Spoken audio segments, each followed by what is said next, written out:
अस्सलामुअलैकुम। मैं हूं अब्दुल राफ़े और आप देख रहे हैं क्रिकेट 001 एडिट्स। नाज़रीन, गुज़िश्ता रोज़ मैच खेला गया साउथ अफ्रीका और ऑस्ट्रेलिया के दरमियान इन लखनऊ। और लखनऊ में ये पहला मैच था between both of this teams. In fact world cup 2023 का जो है ना ये पहला मैच था इन लखनऊ। ओवरऑल ये 10th मैच था Lucknow in India world cup 2023 का। और हर टीम ने अपने दो दो मैच कंप्लीट कर लिए। 10 मैच हो गए टोटल वर्ल्ड कप 2023 के, जिसमें स्टैंडिंग्स में जो है वो टॉप 2-3 में जो है वो पाकिस्तान, यानी पहले साउथ अफ्रीका है, फिर न्यूजीलैंड है, फिर इंडिया है, फिर पाकिस्तान है। तो इस तरह की जो है ना पहले टॉप, फिर इंग्लैंड है। ये जो है टॉप की 5 टीम्स हैं और बाकी उनके रन नेट 100 माइनस में। तो नहीं है बांग्लादेश का आई थिंक प्लस में, बाकी उनको जो है ना सारी 4 का माइनस में। मैच खेला गया लखनऊ में। ऑस्ट्रेलिया ने टॉस जीता, पहले फील्डिंग की। पिच थोड़ी ग्रीन थी, देखने में भी ऐसा लग रहा है कि सरफेस पेसर्स को सपोर्ट करेगी। थोड़ी बहुत स्पिन में भी वो जो है ना असिस्टेंस मिलेगी, मतलब बॉलर्स को इनफैक्ट सपोर्ट करेगी। ठीक है। और यही हुआ कि जब ऑस्ट्रेलिया ने पहले जब बॉलिंग की थी तो साउथ अफ्रीका ने जो है ना पिच को वो ज़्यादा अच्छा समझ गया कि किस तरह इस पिच के ऊपर खेलना है। ऑस्ट्रेलिया के बॉलर्स जो हैं वो अर्ली ऑन जो है ना पहले आई थिंक 16, 17, 18 ओवर तक जो है ना कोई विकेट नहीं ले सके थे। आई थिंक 20th ओवर तक कोई विकेट नहीं ले सके थे और ये उनके लिए माइनस पॉइंट था। ठीक है। देखें, आपके पास 3 फ्रंट लाइन पेसर्स हों और आप विकेट्स ना ले सकें ऑन अ ग्रीन पिच, तो ये जो है ना फिर मसलन थोड़े प्रॉब्लम बने। मैं मानता हूँ कि हीट थी और सारा जो था मसला होता है पेसर्स के लिए इन हीट विकेट लेना, लेकिन फिर भी कोई 1-2 स्ट्राइक करना जो है ना वो उनको बनता था, वो 1-2 स्ट्राइक कर लेते। लेकिन क्रेडिट देता हूँ Temba Bavuma and Quinton de Kock, जिन्हें अच्छी जो है ना पार्टनरशिप बनाई। टिम्बर वुमा 35 में आई थिंक रन बनाकर जो है ना वो आउट हो गए थे, लेकिन क्विंटन डी कॉक ने मुसलसल दूसरी सेंचुरी बनाई थी। क्विंटन डी कॉक का आखिरी वर्ल्ड कप है I think India, last match he India में खेलेंगे अपने वर्ल्ड कप का, जब भी हुआ शायद वो इस लीग स्टेज का हुआ, सेमीफाइनल्स हुआ या फाइनल्स हुआ, वो लास्ट मैच होगा उनका करियर का। ठीक है।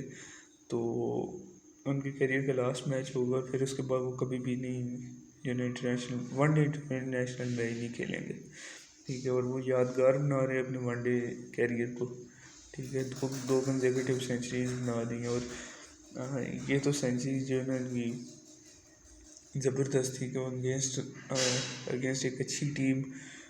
और जो है ना मसलन एक कमाल की जो इनिंग्स थी। सेम एडम मार्करम 56 बनाया 44 बॉल्स पर।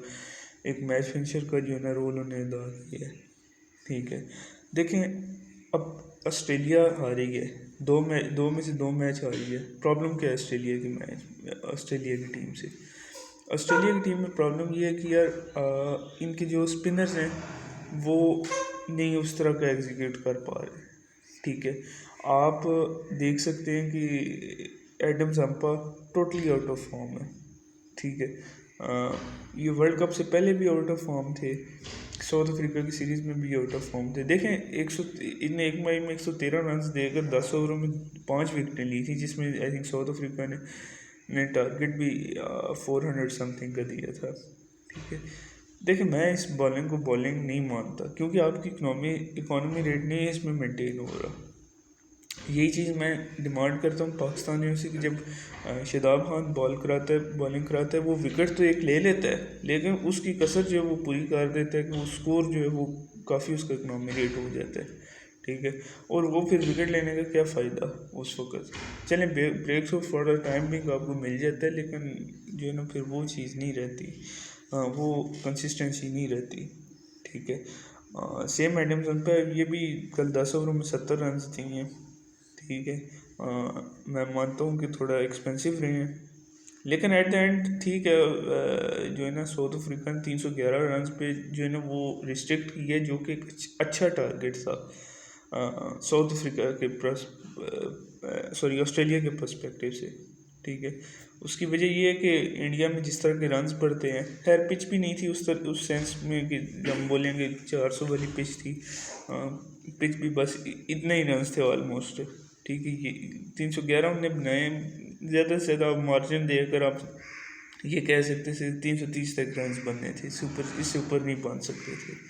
ठीक है, ऑस्ट्रेलिया के जो है ना पेसर्स ने जो है ना फिर बाहर में कोई विकेटें ली हैं स्टार्क ने, और इस तरह करके जो है ना उन्हें मतलब रिस्ट्रिक्ट की है। ठीक है, अब बैटिंग आई ऑस्ट्रेलिया की, तो देखें सबसे पहले जो बड़ी बात ये है ना कि मिचेल मार्श इनके जो है ना वो एज अ पेस बॉलर्स भी ये इस्तेमाल करते हैं अपनी टीम में। ठीक है, और एज अ पेस बॉलर ये चलें 10 ओवर नहीं पूरे कराते, लेकिन कभी मैक्सिमम ओवर जो है ना ये 3 4 5 6 इवन 7 ओवर भी कभी कर जाते हैं। ठीक है, और इतनी हीटेड कंडीशंस में जहाँ पे आपका टेम्परेचर 32 34 35 यहाँ तक का टेम्परेचर हो, एक स्पोर्ट्समैन के लिए, पेसर्स के लिए टेम्परेचर बहुत ज़्यादा होता है ये। ठीक है, आप वहाँ से इसको 5-6 ओवर करा लेते हैं, ये दे देते हैं कि यार ये मसलन स्पिनर्स नहीं काम आ रहे या कोई हमारे पास इस तरह का बॉलर नहीं काम आ रहा, तो हम चले मार्च को दे देते हैं। मार्च भी खैर इतने वो नहीं है इकोनॉमिकल के, हम बोलेंगे बहुत ज़्यादा इकोनॉमिकल है, वो भी रन्स लीक करते हैं। लेकिन फिर उससे बड़ी उनके साथ जो जुल्म होता है कि वो जब ओपनिंग करने आते हैं, एक बॉलर एक प्लेयर ऑलराउंडर जिसको हम समझते हैं कि वो 7 ओवर अपने कोटे के 10 में से 7 ओवर अपने कोटे के जो है वो पूरे करके आए फर्स्ट इनिंग्स में, और सेकंड इनिंग्स में डायरेक्ट 10-15 मिनट की ब्रेक, आधे घंटे की ब्रेक के बाद वो ओपनिंग करने आए। ये चीज़ जो है ना वो स्पोर्ट्समैन के लिए जो है ना फिर वो उसका रिदम लूज़ करने वाली बात होती है। ठीक है, थक जाता है प्लेयर। ठीक है,